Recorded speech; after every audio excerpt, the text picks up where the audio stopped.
나의 사랑하는 책 비록 헤어졌으나 어머님의 무릎 위에 앉아서 야곱이 그 아들들을 불러 이르되 너희는 모이라 너희가 후일에 당일 할 일을 내가 너희에게 이르리라.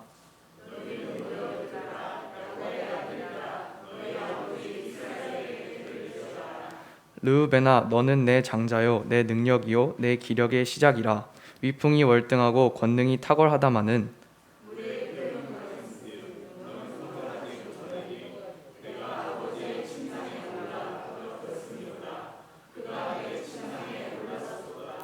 시므온과 레위는 형제요 그들의 칼은 폭력의 도구로다.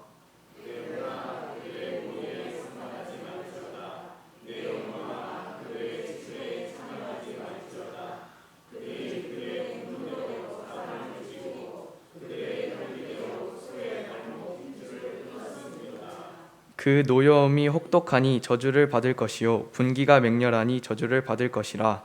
내가 그들을 야곱 중에서 나누며 이스라엘 중에서 흩으리로다.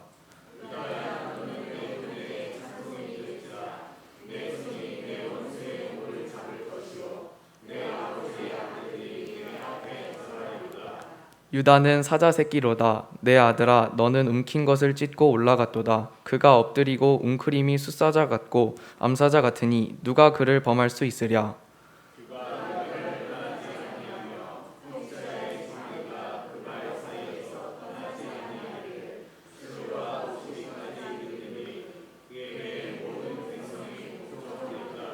그의 나귀를 포도나무에 매며 그의 암나귀 새끼를 아름다운 포도나무에 맬 것이며 또 그 옷을 포도주에 빨며 그의 복장을 포도즙에 빨리로다. 그의 눈은 포도주로 인하여 붉겠고 그의 이는 누로 말미암아 희리로다. 아멘. 평소 공처가로 소문난 한 남자가 그만 불치의 병에 걸려 임종 직전에 이르게 되었습니다. 그 남자는 아내에게 마지막 유언을 합니다. 여보, 지금까지 내가 당신 말을 잘 들었으니 딱 한 번만 정말 마지막으로 내 소원 한번 들어주구려. 아내는 죽는 사람의 소원이니 꼭 그러겠노라고 약속하며 소원을 묻습니다. 남편은 말합니다. 여보, 내가 이제 죽으면 당신은 부디 혼자 살지 말고 저 김 사장과 꼭 재혼해서 살구려. 아내는 무슨 소리냐며, 아니 당신 사업을 망하게 한 그 김 사장 말이에요? 이렇게 묻습니다. 그러자 남편은 맞아, 내 평생 원수인 그 김 사장 그놈. 그러면서 갑자기 눈을 부릅뜨며 마지막 이 말을 남기고 세상을 떠납니다. 이제 내가 원수를 갚을 방법은 그것뿐이야, 그랬다는 겁니다. 재미가 없으시구나. 하여튼 나는 요즘에는 우울해가지고 그냥 무슨 얘기를 해도 그냥. 오늘 우리가 읽은 본문은 이제 야곱이 그 아들들을 모아놓고 마지막 유언으로서 축복의 예언을 주는 장면입니다. 야곱은 비록 눈이 어두워졌지만 영적 분별력은 더욱 밝아졌습니다. 그래서 우리가 지난 시간에 보았듯이 요셉의 아들들을 자기 아들로 삼았고 손을 엇갈려서 므낫세와 에브라임을 축복했습니다. 믿음이 좋다는 요셉조차도 그 의미를 잘 몰랐고 야곱은 나도 안다 라고 하면서 이것이 하나님의 뜻임을 그는 행하였습니다. 저는 저와 여러분들도 반드시 이런 모습이 되어야 한다라고 생각합니다. 나이가 들수록 연약해지고 기력이 쇠해지고 우리의 육신은 후패해지기 마련입니다. 그렇지만은 우리의 영은 더욱 밝아서 하나님의 뜻을 밝히 아셔야 할 줄로 믿습니다. 그래서 젊을 때 야곱은 정말 엉터리 같은 삶을 살았지만은 노년의 야곱은 애굽 왕 바로 앞에서도 당당히 그를 축복할 정도로 하나님의 백성다운 믿음의 삶을 살았다는 것입니다. 아버지 이삭과는 어쩌면 정반대의 삶입니다. 아버지 이삭은 젊을 때는 참 믿음이 좋았는데 노년에 들어서는 분별력이 그만 흐릿해지고 말았습니다. 반면 야곱은 젊은 때는 정말 엉터리였는데 노년에는 영적으로 충만했습니다. 그것을 여러분 우리가 성화라고 하는 것이죠. 이 야곱은 성화가 무엇인지를 우리에게 가장 잘 보여주는 성경의 인물입니다.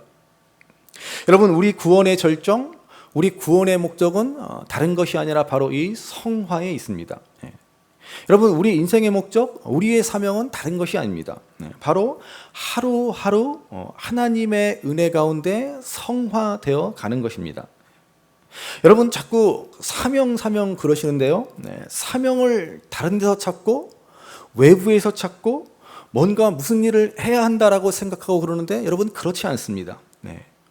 자꾸 우리는 무언가를 해야지만 사명을 감당하는 걸로 생각하는데, 여러분, 그런 신앙의 강박증을 버리시기 바랍니다.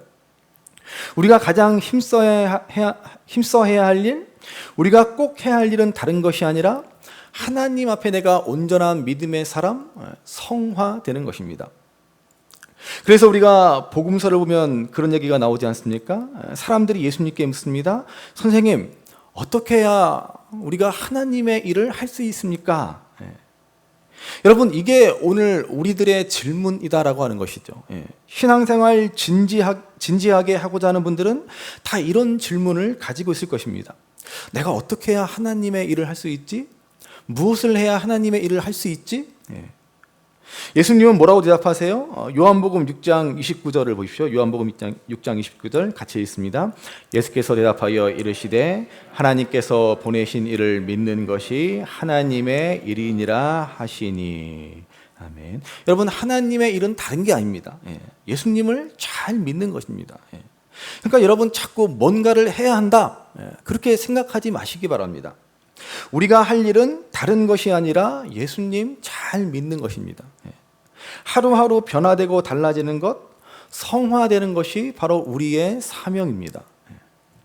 그래서 오늘 야곱은 12아들을 다 불러 모아놓고 영적 분별력을 가지고 정말로 성화된 모습으로 한 사람 한 사람 예언과 같은 축복의 말씀을 주고 있는 것을 볼 수 있습니다.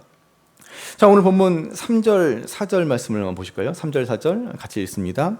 르우벤아, 너는 내 장자요 내 능력이요 내 기력의 시작이라. 위풍이 월등하고 권능이 탁월하다마는 물의 끓음 같았은즉 너는 탁월하지 못하리니 내가 아버지의 침상에 올라 더럽혔음이로다. 그가 내 침상에 올랐었도다. 자, 르우벤은 야곱의 장자, 큰아들입니다. 지금도 그렇지만요, 옛날에 여러분 고대의 장자 그러면 얼마나 대단합니까? 그러니까는 너는 내 능력이고 내 기력의 시작이고 너는 위풍당당하고 네 권능은 탁월하다라고 이렇게 칭찬을 늘어놓습니다. 중요한 것은 그 다음이죠. 너는 다 좋은데 그러나 너는 물의 끓음 같다라는 것입니다. 르우벤은 물의 끓음같이 그 속에 끓어오르는 정욕을 억제하지 못했습니다. 그래서 아버지의 침상을 더럽혔습니다. 그것 때문에 그는 장자로서의 그 모든 탁월함을 잃어버리고 말았다는 것입니다. 야곱은 마지막 유언으로 그 사실을 다시 상기시킵니다. 뭐 좋은 얘기라고 마지막 유언에서 이것을 말합니까? 정말 야곱은 뒤끝이 장난이 아니다, 뭐 이런 생각이 들기도 합니다. 끝끝내 그 르우벤에 대한 서운함, 르우벤에 대한 불편함, 그 르우벤에 대한 잘못을 뭐 이제 와서 말하겠다는 것입니까? 네가 어떻게 그럴 수가 있냐? 내가 정말 평생에 너 그것 때문에 내가 정말 원통하고 분해서 정말 눈을 감을 수 없다. 뭐 이런 이야기를 하려고 하는 것입니까? 그렇지 않죠. 야곱은 장자인 르우벤을 사랑하는 마음에서 네가 다 좋은데 이것만은 제발 고쳐야 한다라고 말해주고 싶은 것입니다. 르우벤이 반드시 하나님 앞에서 고치고 해결해야 할 문제를 그 마지막 유언으로 지적해 주고 있습니다. 여러분, 이렇게 얘기해 주는 것이 축복이고 이것이 기도이고 참 유언이라고 할 수 있는 것이죠. 사랑과 애정이 없고 정말 잘 되기를 바라는 마음이 없으면 뭐하러 이런 말을 하겠습니까? 그냥 적당히 그냥 입에 발린 좋은 말만 해주고 말지. 그렇지만 야곱은 르우벤이 그 뛰어난 능력과 탁월함과 그 풍채에도 불구하고 충동적이고 절제하지 못하는 성품으로 인해서 그 탁월함이 다 소용없게 됨을 알았습니다. 그것 때문에 르우벤은 아무것도 안 된다라는 것입니다.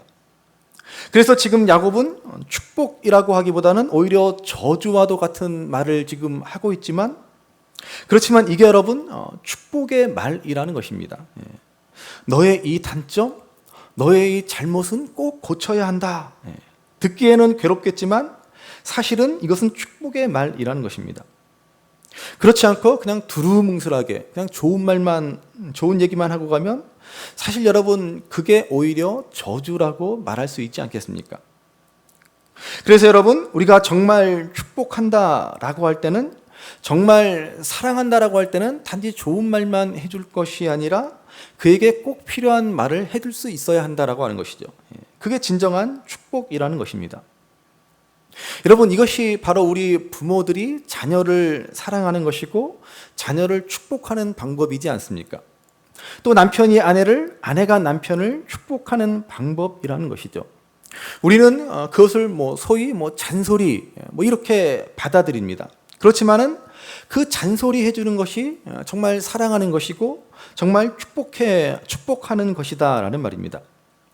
따라서 듣기 싫은 소리, 매번 지겹게 듣는 소리지만 그 속뜻은 나를 사랑하고 나를 축복하는 것임을 알아들을 수 있어야 하는 것입니다. 그게 바로 지혜로운 사람이고 성숙한 사람이고 믿음의 사람이라는 말입니다. 그래서 언젠가 제가 그 아버지의 잔소리는 명언이 된다라는 그런 말을 소개시켜 드렸습니다. 자질구레하니 정말 지겨운 말, 매번 쓸데없는 말 같고 필요 이상의 말 같지만은 언젠가 그 하신 말씀이 구구절절 옳은 말씀이고 정말 나에게 피가 되고 살이 되는 말이었다라는 것을 깨닫게 된다라고 하는 것이죠. 명심하시기 바랍니다. 아버지의 잔소리는 명언이 됩니다. 우리 교학교 학생들 몇 명 없지 한번 따라해 보실까요? 아버지의 잔소리는 명언이 됩니다. 아버지의 잔소리는 명언이 됩니다. 꼭 기억하십시오. 꼭 기억하셔야 돼요. 그래서 그 잔소리 같은 말이지만 그 안에서 긍정적인 의미를 찾아낼 수 있는 것, 여러분, 이게 바로 지혜이고 이게 바로 성숙해졌다라고 하는 것이고 이게 신앙의 능력이라는 것입니다. 신앙이란 다른 게 아니라 이것을 우리가 훈련해야 한다라고 하는 것이죠. 여러분, 우리가 성경 읽기를 그렇게 강조하고 그렇게 중요하다라고 하지만 도대체 성경을 여러분은 왜 읽습니까? 무슨 말을 듣기를 원하십니까? 여러분, 이 성경은요 사실 우리를 향한 하나님의 잔소리라고 할 수 있지 않습니까? 그래서 같은 말 또 하고 또 하고 또 하고 그냥 구약에서 하고 신약에서 또 하고 좋은 말씀만 있습니까? 아니요, 오히려 저주의 말, 심판의 말, 경고의 말씀이 훨씬 더 많습니다. 신앙이란 뭐예요? 바로 그런 말씀들을 나에게 주는 말씀으로 들을 수 있어야 한다는 것입니다. 내 잘못들, 내가 고쳐야 할 것들을 수없이 들으면서 그 말씀을 나를 위한 축복의 말씀으로 듣고 고쳐 나아가는 것이 신앙이다라는 말입니다. 그런데 우리는 그렇지 않죠.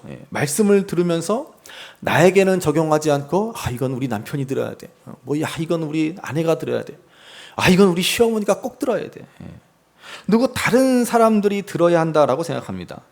그렇지만 여러분, 신앙이란 뭐예요? 다른 사람을 고치는 것이 아니라 나를 고치는 게 신앙입니다. 그런데 우리는 나는 안 고치고 남을 고치려 듭니다. 서로 남을 고치겠다고 아우성입니다. 자신은 고치지 않고, 그러니까 진정한 변화가 일어나지 않는 것입니다. 여러분, 나 하나도 제대로 못 고치는 게 우리 인생이지 않습니까? 그러니 여러분, 누구를 고치려 들려고 하지 마십시오. 안 고쳐집니다. 그래서 예수님이 남을 비판하지 말라라고 말씀하신 것 아니겠습니까?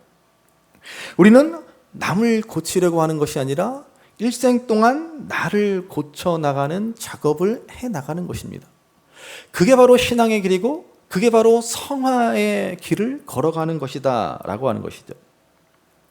그래서 유명한 그 빌리 그레암 목사님의 아내인 루스 그레암 여사의 그 묘지에 유명한 비문이 있지 않습니까? 그녀의 묘비에는 이렇게 적혀 있습니다.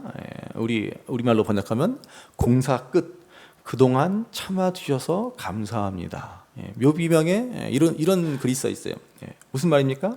보통 우리가 공사 현장을 지나가다 보면은 공사 중 불편을 드려 대단히 죄송합니다. 뭐 이런 팻말이 있지 않습니까? 그런데 어느 날인가는 공사가 다 끝난 현장에 이 팻말 대신에 공사 끝, 그동안 참아주셔서 감사합니다라는 팻말이 붙어 있는 것을 루스 그레암 여사가 보았습니다. 그녀는 이 팻말을 보고 큰 감동을 받고 자신의 묘비에 바로 이 말을 적어달라라고 부탁했다라고 합니다. 여러분, 그렇습니다. 우리는요 공사 중이에요. 우리 인생은 끊임없이 고쳐 나가야 합니다. 끊임없이 리모델링을 해 나가야 한다라고 하는 것이죠. 언제까지요? 죽을 때까지 우리는 계속 고쳐야 한다는 것입니다. 죽으면 공사가 끝날 것입니다. 그러면 우리는 어떻게 돼요? 죽을 때까지 공사하면서, 죽을 때까지 고쳐나가면서 서로 참아 주어야 한다라는 것입니다. 그게 우리 모두가 걸어가는 인생의 길이고 그게 성화의 길이라고 하는 것이죠. 야곱은 그래서 루벤에게 마지막 당부를 합니다. 루벤아, 너 그렇게 살아서는 안 된다. 너 그런 성격 가지고는 안 된다. 그렇게 해서 루벤이 고쳐나가기를 바라는 축복의 말을 지금 하고 있는 것입니다. 자, 그리고 이어서 5절, 6절 말씀을 보시면 이제 루벤에 이어서 시므온과 레위에게 축복하고 있습니다. 둘째, 셋째 아들인 시므온과 레위는 여동생 디나의 일로 세겜 사람들에게 잔인한 복수국을 벌였습니다. 야곱은 또 이 사실을 언급하고 있습니다. 여동생이 수치를 겪었다면 오빠로서 복수를 하는 건 어찌 보면 당연한 일이다라고 말할 수도 있을 것입니다.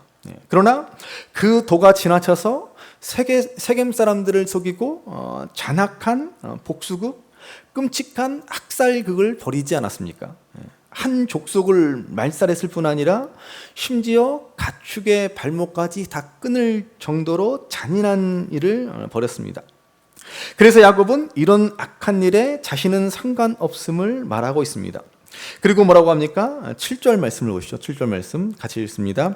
그 노여움이 혹독하니 저주를 받을 것이요 분기가 맹렬하니 저주를 받을 것이라. 내가 그들을 야곱 중에서 나누며 이스라엘 중에서 흩으리로다. 아멘. 역시 이 말을 보면 축복의 말이라기보다는 저주의 말과 같습니다. 야곱은 시므온과 레위의 이 과격하고 잔혹한 성격을 고쳐야 하고 마지막 유언의 말로 당부하는 것입니다. 너희가 그 성격 바꾸지 않으면, 그 성품 변화되지 않으면 이스라엘 가운데 흩어지고 말 것이다. 이스라엘 가운데 사라지고 말 것이다 라고 엄히 경계합니다. 여러분, 바로 이런 얘기를 정확하게 해주는 것이 축복이고 유언이라고 하는 것이죠. 괜히 청개구리 같은 아들에게 좋은 얘기만 해줘봐야 무슨 소용이 있습니까? 여러분, 청개구리 이야기를 잘 아시죠? 그 교훈이 뭡니까? 청개구리의 이야기의 교훈이 뭘까? 제가 가만히 생각해보니까는 한 번 청개구리는 영원한 청개구리다, 뭐 그런 건가? 뭐 그래서 가만히 생각해보니까는 그 청개구리의 엄마도 잘못하지 않았습니까? 왜 그런 유언을 합니까? 괜한 얘기를 해가지고 청개구리를 영원한 불효자로 만들어버리지 않았습니까? 물론 청개구리가 평소 행실이 그 모양이니까 그렇기는 했겠지만 그런 청개구리도 부모의 마지막 말은 진지하게 듣고 지킨다라는 것입니다. 그러니까 여러분, 자녀들은 부모의 마지막 말을 진지하게 들을 준비가 되어 있고 다른 말보다 그 말을 지킬 의지가 있기 때문에 그때 정확하게 얘기해 주어야 한다라는 것입니다. 마지막 말까지도 그냥 좋은 게 좋은 거니 그냥 잘 먹고 잘 살아라, 그런 얘기 해줘서 뭐합니까? 자녀들의 잘못된 부분, 부족한 부분을 분명히 짚어주고 어떻게 사는 것이 잘 사는 것인지, 어떻게 믿는 것이 잘 믿는 것인지 그 얘기를 꼭 해주어야 한다라고 하는 것입니다. 제가 이 설교를 준비하면서 작년에 저희 아버님이 갑작스럽게 임종하셨는데 그 생각이 났어요. 참 정말로 제가 너무너무 그때 당시에는 그냥 경황이 없어서 그냥 아무 생각 없이 그 장례를 치렀는데, 지금 생각해보니까 저희 아버님이 그냥 경황도 없이 아무 말씀도 안 하시고 그냥 못하시고 돌아가신 게 참 너무나 안타깝고 너무나 아쉽습니다. 그러니까 우리 여러분들 나중에 뭐 임종 직전에 자녀들에게 얘기해야지. 아니 그러지 마십시오. 그러면 이미 늦습니다.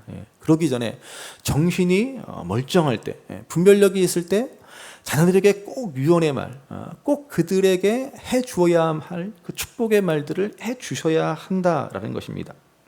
그 말들이 우리 자녀들의 일생을 좌우하고 그 말들이 우리 자녀들의 삶을 바꾸지 않겠습니까? 그래서 오늘 이렇게 저주처럼 들리는 부정적인 말이지만 그 부정적인 말을 부정적으로 듣지 않고 긍정적인 언어로 해석해내는 것, 여러분 이게 성숙한 신앙인의 모습이라는 것입니다. 세상 사람들은 부정적인 말을 들으면 부정적으로 바뀌어 버립니다. 그러나 신앙이란 부정적인 말 가운데서도 그 뜻을 헤아려서 긍정적인 의미로 해석해낼 수 있는 것입니다. 저주와 같은 표현 속에서도 그 안에서 구원의 메시지를 찾아내는 것입니다. 여러분 그게 성경을 읽는 목적이고 하나님의 말씀을 듣는 목적입니다. 맨날 교회 와서 그냥 은혜다 은혜다 은혜다 물론 아까 우리 찬양은 참 은혜스러운데 그게 은혜도 받아야죠. 그냥 좋은 말만 듣고 싶어하고 그냥 내가 듣고 싶은 말만 듣고 싶어하면 뭐하러 여러분 성경 말씀을 듣습니까? 하나도 내가 바뀌지 않을 텐데. 우리가 구약의 신명기의 말씀에 보면은 복에 관한 유명한 말씀이 나오지 않습니까? 신명기 입장에 보시면 이스라엘아 들으라, 쉐마 이스라엘, 그러면서 네가 들어가도 복을 받고 나와도 복을 받고 무슨 네 떡반죽 그릇에도 복을 받고 네 가축들도 복을 받고 그냥 복복복복복복, 너를 세계 모든 민족 위에 뛰어나게 하실 것이다 라고 그렇게 복을 선포해 주고 있습니다. 얼마나 좋은 말씀입니까? 우리가 얼마나 사랑하는 말씀입니까? 그렇지만 여러분 신명기를 잘 읽어보시면 이런 축복의 말씀보다 저주의 말씀이 훨씬 많다라는 사실을 아셔야 합니다. 긍정적인 말씀보다 부정적인 말씀이 3배나 더 많습니다. 그게 뭐겠어요? 좋은 소리만, 복된 소리만 들으려고 하지 말아야 한다는 것입니다. 그게 바로 타락한 인간의 모습이다라고 성경은 말씀해 주지 않습니까? 디모데후서 4장 3절 말씀을 보시죠. 디모데후서 4장 3절 말씀 같이 읽어보겠습니다. 때가 이르르니 사람이 바른 교훈을 받지 아니하며 귀가 가려워서 자기의 사역을 따를 스승을 많이 두고, 말세에 사람들의 심령이 타락해서 그냥 자기가 듣기 좋은 소리, 자기가 듣고 싶어하는 소리만 듣기를 원한다라는 것입니다. 여러분 우리는 듣기 좋은 소리만 들으려고 해서는 안 된다라고 하는 것이죠. 듣기 싫은 말, 부정적인 말, 심지어 저주와 같이 들리는 말 속에서도 끊임없이 긍정적인 말을 우리가 발견해낼 수 있어야 하는 것입니다. 네가 그러면 정녕 망하리라, 네가 그러면 정녕 저주를 받을 것이다 라는 말을 듣고 돌이킬 수 있어야 한다는 것이죠. 그게 축복을 받는 것이고 복받는 지름길이라는 것입니다. 여러분 오늘날 세상 사람들이 교회에 대해서 얼마나 부정적인 말들을 쏟아내고 있습니까? 거기에 부정적으로 반응을 할 것이 아니라 그 안에서 긍정적인 의미를 발견해낼 수 있어야 합니다. 왜 저 사람들은 우리를 향해서 저런 말을 하는 것인가? 우리는 도대체 지금 무엇을 잘못하고 있길래 그러는가? 우리가 바꾸고 달라져야 할 것은 없는가? 이러한 것들을 생각할 수 있어야 한다는 것이죠. 그래서 야곱은 르우벤에 이어서 시므온과 레위에 대해서도 이러한 저주와 같은 축복의 말을 남깁니다. 그러면 이제 그들은 어떻게 반응하는가 하는 것이 중요하죠. 르우벤은 어떻게 됩니까? 여러분 안타깝게도 르우벤은 달라지지 않습니다. 결국 르우벤은 이후에 별 볼 일 없는 지파가 되고 맙니다. 장자임에도 불구하고 심지어 가나안 땅에 들어가려고 하지도 않고 요단 동편 좋은 땅에 머물러서 결국 그 땅에 머무르고 맙니다. 이스라엘의 역사를 보면은 그 땅에 머물렀기 때문에 루벤 지파는 가장 먼저 이스라엘 지파 가운데 멸망하는 비극을 맞게 되고 맙니다. 시므온도 마찬가지입니다. 야곱이 말한 대로 가나안 땅을 시므온 지파는 제대로 얻지 못하고 흩어지고 맙니다. 그래서 유다 지파가 얻은 남쪽 땅에 겨우겨우 빌부터 살아가는 꼴이 되고 맙니다. 그렇지만 레위는 어떻게 됩니까? 레위는 그렇지 않다는 것이죠. 레위는 돌이킵니다. 그래서 레위도 이스라엘 가운데서 흩어지기는 하지만 그들은 제사장 지파가 되어서 이스라엘 48개의 성읍으로 흩어져 제사장의 직무를 감당하게 됩니다. 레위는 야곱의 축복을 저주로 받지 않고 축복으로 받았다라는 것입니다. 저주와도 같은 메시지지만 그 속에서 긍정의 메시지를 찾아 바르게 반응했다라는 것입니다. 이렇게 레위가 돌이키고 변화된 상징적인 모습을 보여주는 사건이 바로 성경에 나옵니다. 출애굽 당시 시내산 아래에서 이스라엘 백성들이 금송아지를 만들었을 때 그때 레위인들은 모세의 편에 서게 됩니다. 이것이 레위와 그 후손들이 저주와도 같은 야곱의 말을 긍정적으로 받아들이고 축복으로 받아들였기에 된 일이라는 것입니다. 여러분, 오늘 우리가 믿음으로 살아간다라고 하는 것, 정말로 지혜롭게 세상을 살아간다는 하는 것은 바로 이러한 태도로 살아가는 것입니다. 최악의 상황에서도 최선의 선택을 할 줄 아는 것입니다. 바르게 해석할 줄 아는 것입니다. 이 일을 어떻게 받아들일 것인가? 이 일로 내가 어떻게 달라지고 어떻게 고치고 변화되어야 할 것인가? 어떻게 내 성품을 바꿀 것인가? 라고 하는 것이죠. 여러분, 그게 구원받은 삶이고 그게 우리가 믿음의 길을 걸어가는 것이고 그게 하나님이 우리에게 기대하는 것이지 않습니까? 여러분, 하나님은 저와 여러분들을 고쳐서 쓰기를 원하고 계십니다. 그런데 왜 우리는 하나님 앞에 쓰임받지 못하고 하나님의 축복을 받지 못합니까? 그렇게 간절히 구하고 신앙생활 한다고 열심히 하는데 왜 하나님이 축복하시지 않습니까? 성품이 안 달라졌는데 하나님이 축복하시겠습니까? 하나님이 쓰시기에 합당한 그릇이 되지 않았는데, 하나님 보시기에 깨끗한 그릇이 안 되었는데, 그런데 무슨 축복을 주시겠습니까? 성품이 그대로인데 거기에다가 하나님의 무엇인가를 주시면 그것은 축복이 아니라 저주가 되지 않겠습니까? 그래서 안 주시는 것입니다. 그러니까 여러분, 우리가 기도할 때 우리는 이것저것 원하는 것을 달라고 하나님께 구하지만 하나님은 안 주십니다. 야고보서 말씀해 보는 것처럼 정욕으로 쓰려고 구하는데 하나님이 주시겠습니까? 내가 달라져야 주시죠. 내 성품이 바뀌어야 주시는 것이죠. 그래야 그것이 진정한 축복이 되고 그래야 내가 하나님 앞에 복된 삶을 살아갈 수 있지 않겠습니까? 그래서 여러분, 종종 하나님은 준비된 자를 사용하신다 이런 말을 많이 하지만 목사님들 가운데서 그런 설교도 많이 하시죠. 하나님은 준비된 자를 쓰신다. 여러분, 그렇지 않습니다. 세상에서도 준비된 자를 쓰는데 준비되지 않은 자를 누가 쓰겠습니까? 그런 당연한 소리를 하고 있습니까? 열심히 노력해서 실력을 갖추고 능력을 갖추면 다 쓰임받게 되어 있습니다. 그렇지만은 우리 하나님은 그렇게 말씀하시지 않습니다.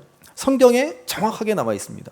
고린도전서 1장 27절 28절 말씀을 보시죠. 고린도전서 1장 27절 28절 같이 읽습니다. 그러나 하나님께서 세상에 미련한 것들을 택하사 지혜 있는 자들을 부끄럽게 하려 하시고 세상에 약한 것들을 택하사 강한 것들을 부끄럽게 하려 하시며 하나님께서 세상에 천한 것들과 멸시받는 것들과 없는 것들을 택하사 있는 것들을 패하려 하시나니. 여러분, 하나님은 전혀 준비되지 않은 자들을 사용하고 계십니다. 세상은 실력 있고 능력 있고 강한 자들을 찾습니다. 그러나 우리 하나님은 약한 자들, 미련한 자들, 천하고 멸시받고 없는 자들을 택하십니다. 전혀 준비되지 않은 자들을 사용하신다라는 말씀입니다. 여러분, 그러니까 앞으로는 인생 대충 그냥 준비 없이 살아갑시다. 그런 게 아니죠. 물론 우리 하나님도 준비된 자를 사용하십니다. 그런데 우리가 보통 생각하는 실력을 갖추고 능력을 갖춘 자를 찾으시는 것이 아니다라는 말입니다. 하나님의 능력이 한이 없는데 뭐 굳이 실력 있는 자를 찾으십니까? 하나님의 능력 주시면 어떤 일도 감당할 수 있는데. 그러면 어떤 준비가 된 자를 찾으십니까? 바로 성품이 준비된 자를 찾으신다라는 거예요. 하나님이 준비된 자를 쓰신다라는 것은 다른 게 아니라 성품이 달라진 사람, 성품이 변화된 사람을 찾으신다라는 말입니다. 여러분 아시겠습니까? 그러니까 여러분 진짜 실력은 뭐예요? 성품입니다. 진짜 능력 있는 사람은 성품이 변화된 사람입니다. 그래서 우리가 매일 성경 말씀에서도 보고 있지만 여러분 다들 보고 계시죠? 제가 아무리 이렇게 얘기해도 새벽기도 설교만 10몇 분밖에 안 들으시더라고. 새벽기도에 나오시는 분 5분, 새벽기도 설교 들으시면 한 10몇 분, 한 절반 정도만 들으시고 절반 정도는 그래 장 목사 뭐라고 말하든 말든 나는 바쁘니 그냥 그러지 마십시오. 여러분 꼭 새벽기도 말씀 들으시고 잠깐이라도 꼭 기도하시고 쌓이면 피가 되고 살이 되고 믿음의 성숙한 길로 나아갈 것입니다. 아무튼 제발 잔소리로 듣지 마시고 꼭 들으셔야 합니다. 야고보서 3장 13절 말씀 보시죠. 야고보서 3장 13절 같이 읽습니다. 너희 중에 지혜와 총명이 있는 자가 누구냐? 그는 선행으로 말미암아 지혜의 온유함으로 그 행함을 보일지니라. 여러분 참된 하늘의 지혜는 뭐예요? 바로 온유한 성품으로 행하는 사람이다라는 것입니다. 그게 지혜이고 그게 능력입니다. 그런 사람을 하나님은 사용하십니다.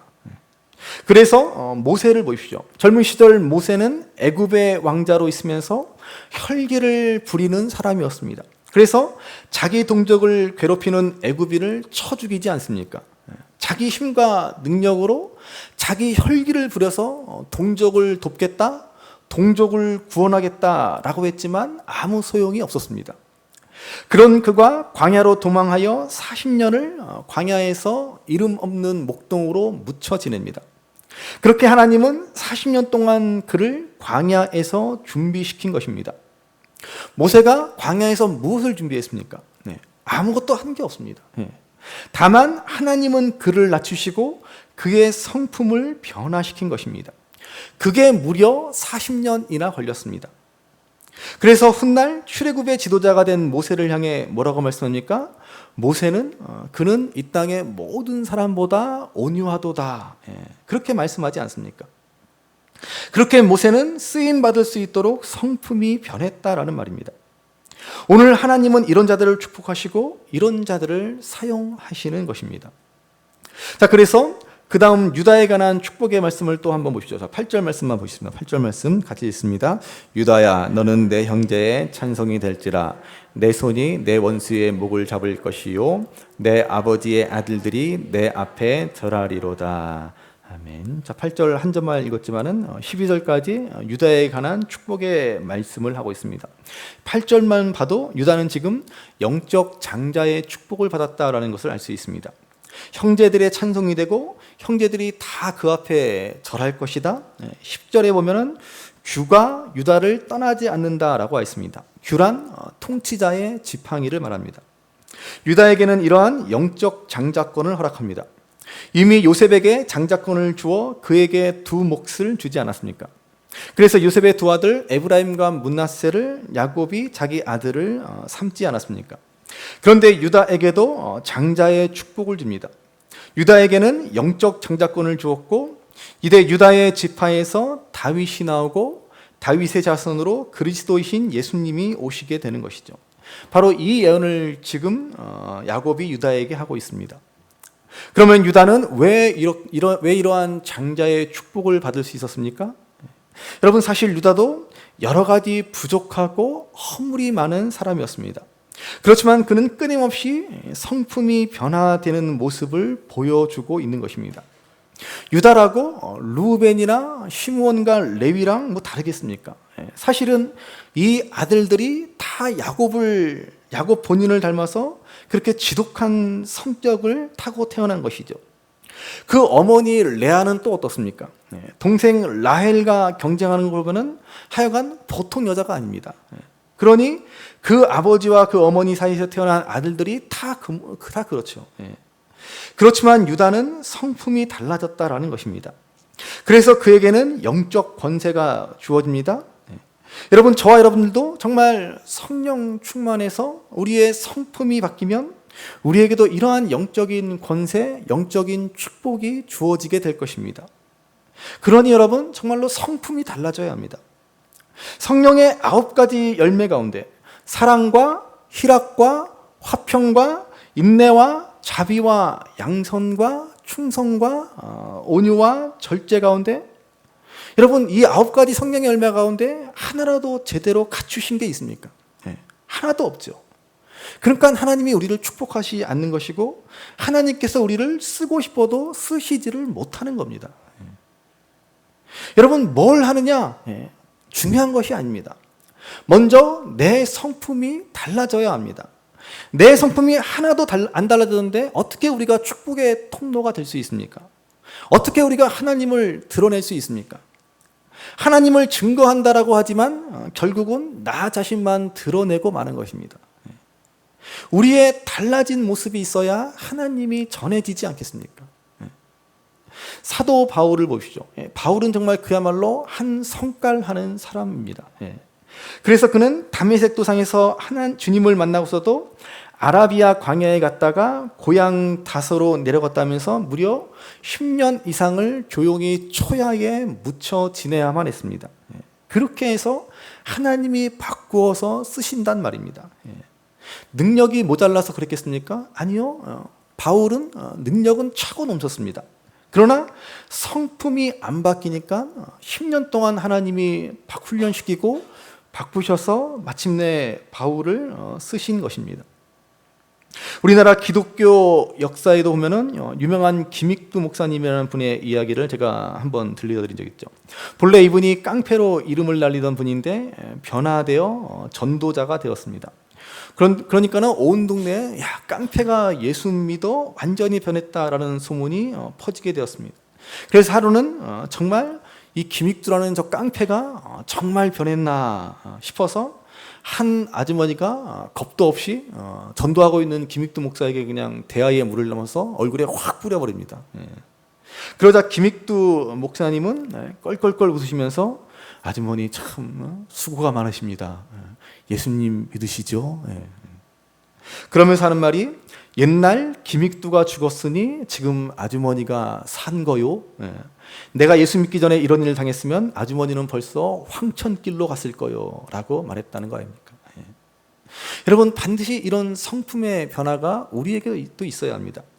오늘 그래서 야곱은 그 아들들에게 저주와도 같은 말들을 하기도 하고 또 축복의 말을 합니다. 그렇게 살아서는 안 된다. 그 성품이 달라져야 한다. 그래서 하나님의 사람으로서 살아야 한다라고 마지막 축복의 말을 하는 것입니다. 계속해서 본문 뒤에 다른 아들들에 대한 축복이 나오는데 그 자세한 내용은 생략합니다. 자세한 내용이 궁금하신 분들은 교회 홈페이지 가셔서 작년 9월 22일, 23일 새벽기도 말씀을 들으시면은 들으시기 바랍니다. 한 가지 요셉에 관한 축복의 말씀만 보겠습니다. 22절 말씀을 보시죠. 22절 같이 읽습니다.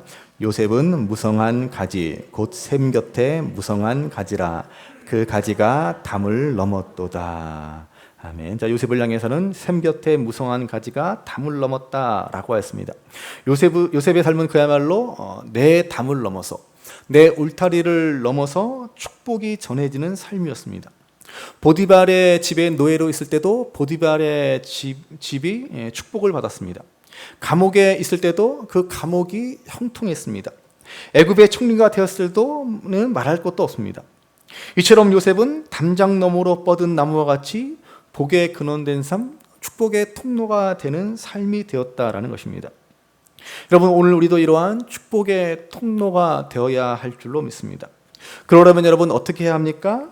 샘 곁에 있어야 하고 무성한 가지가 되고 무성한 열매를 맺어야 합니다. 그렇게 생수의 근원이신 예수님과 동행하는 삶을 살아갈 때 우리는 성령의 충만함을 입고 성령의 열매를 가득 맺게 될 것입니다. 우리의 성품이 마침내 달라질 것입니다. 사랑과 희락과 화평과 인내와 자비와 양선과 충성과 온유와 절제의 열매가 맺어지게 될 것입니다. 그때 비로소 우리는 담장너머로 가지를 뻗는 복이 되는 삶, 축복의 통로의 삶을 살아가게 될 것입니다. 그러므로 바라기는 오늘 우리가 듣는 어떠한 말이라도 축복의 말로 들을 줄 아는 성숙한 믿음의 사람들이 되시기를 바랍니다. 그래서 하루하루 변화되는 삶, 하루하루 고쳐지고 달라지는 삶, 그래서 마침내 성령의 열매가 가득한 삶이 되어 샘 곁에 무성한 가지처럼 담장 너머로 이 하나님의 축복을 전하는 삶이 되시는 저와 여러분들, 우리 신성주목교회가 될 수 있기를 주님의 이름으로 간절히 귀하다 우리 어머님이 들려주시던 재미있게 듣던 말이 책 중에 있으니 이 성경심이 사랑합니다. 나의 사랑하는 책 비록 헤어졌으나 어머님의 무릎 위에 앉아서 재미있게 듣던 말이